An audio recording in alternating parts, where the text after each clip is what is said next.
Today we are going to talk about main idea and how and why it's important for us to find the main idea when we're reading a nonfiction text. So it's not just something to fill in a worksheet.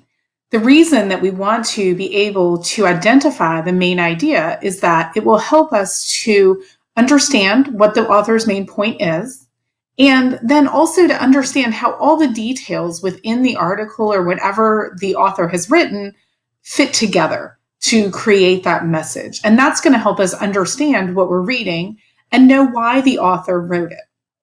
When we work to create a main idea statement, we need to answer two questions. The first is, what is the topic? The second is, what is the author's main point about the topic? And then we take our answers to those two questions and we create a sentence that states the main idea. Today, we're going to read from Escape from Alcatraz by Deborah Hopkins, which is used with permission from Scholastic. And I will read this aloud and we'll stop after the first page or so to talk about what the main idea is in the section that we've read so far. So let's get started. At exactly 9:30 on the night of June 11th, 1962, the lights at Alcatraz prison went out. Most of the inmates shivered on their thin, narrow beds, trying to get some sleep. But not Frank Morris. His heart pounding, Morris waited for the prison to quiet. If all went according to plan, he would never sleep behind bars again. For months, Morris and three other prisoners, Alan West and brothers Clarence and John Anglin, had been secretly plotting to escape from Alcatraz, a bleak prison perched on a rocky island in the middle of San Francisco Bay. People said it was impossible to break free from the Rock, as Alcatraz was known. Morris and his cohorts were determined to prove everyone wrong. The men developed an ingenious plan. For months, they had been caught using stolen spoons and a power drill made out of a vacuum cleaner motor to dig away at the concrete walls of their prison cells. It was painstaking work, but eventually they made holes big enough to crawl through. The holes opened into the prison's ventilation system, where the men set up a secret workshop. Morris and his friends also took up a hobby: painting. That way, no one was suspicious when they ordered brushes, paints, and drawing boards. They used these supplies to create sections of fake wall to cover the holes in their cells. Men had tried to escape from Alcatraz before, only to drown in the frigid waters of San Francisco Bay. Morris and his friends did not intend to swim, though. Using stolen and handmade tools, they'd managed to fashion life jackets and a raft out of raincoats. Morris, who'd been imprisoned for bank burglary, was no stranger to escape. He had broken out of two other prisons. But Alcatraz was different. Security was extremely tight. Guards counted the inmates many times each day and night. It wouldn't take a guard long to notice an empty cell. To buy some time, the men had made dummies out of toilet paper, cardboard, and cement chips. They covered the dummy heads with hair stolen from the prison barbershop and painted faces on them. On the night of their escape, the men tucked the dummy heads into their beds. In the dim light, the heads looked real. Now, as darkness settled over Alcatraz, everything was ready. Well, almost. At the last minute, West could not get out of his cell. Morris and the Anglin brothers went on without him. They wiggled out of their cells and climbed up plumbing parts. Finally, they stepped onto the roof, carefully avoiding the prison searchlight. They crawled silently across the roof and scrambled down a drain pipe. They were out. A salty breeze blew on their faces. Now all that stood between them and freedom was a 12-foot fence and the crashing, shark-infested waters of the bay. Men had made it this far before. None had made it to freedom. Some drowned. Others were turned back by the strong currents.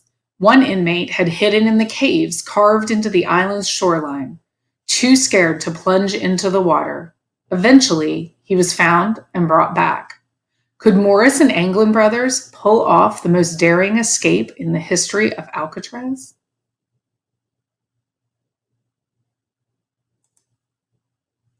So if we're going to stop there and think about the main idea, we read quite a bit, but all of it seemed to relate to one topic. I think if we think about everything that we read about, it was about these men escaping from Alcatraz. The first question is, what is the topic? And I think we could say the first answer is escaping from Alcatraz. That's the topic.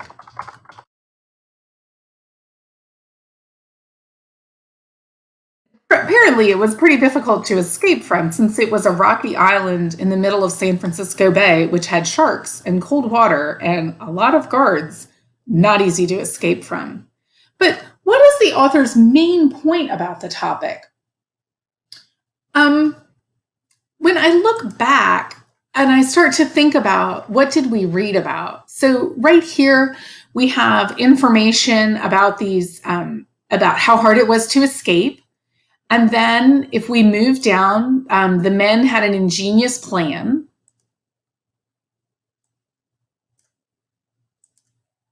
For months, they'd been using stolen spoons and a vacuum cleaner or a drill made out of a vacuum cleaner. That's something else right there.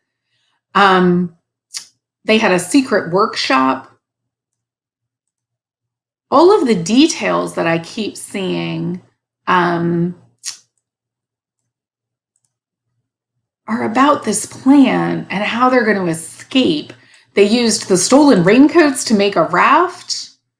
They were worried about the empty cells, and so they made the dummy heads that you could see in the picture when I finished reading. And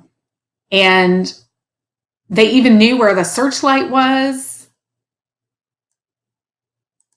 And so I think all of this seems to be about their plan to escape from the prison. All of the details are about that plan. And so I think that the author's main point about the topic, escaping from Alcatraz, has to be that these men had this elaborate plan to escape. And so I think what we can do is list their names. So we want to say who, West, even though poor West never made it out, and the Anglin brothers. What is the author's main point? Had an elaborate plan to escape. The main topic is escaping from Alcatraz, and the point about that topic is that Morris, West, and Anglin brothers had an elaborate plan to escape. So if I want to put that together in one sentence, to escape from Alcatraz, I could even, I think in this particular case, just add the escape from Alcatraz to the end of this sentence, and I would have a nice main idea statement for the section of the article that we read. Morris, West,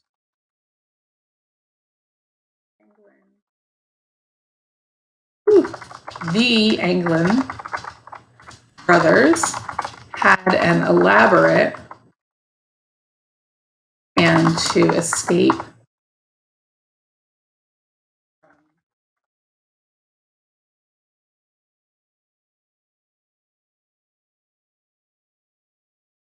and there I have a main idea statement.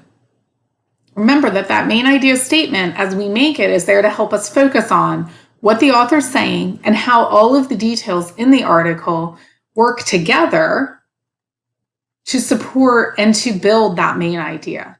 And that helps us to understand why the author included all these details. It keeps us from getting lost in the sauce, from wondering why the author is telling us all of this information. And it helps us to remember the main point so that later, if we need to go back to this, we might not have to reread the entire piece. We might be able to just look at our main idea statement and remember what the article was about.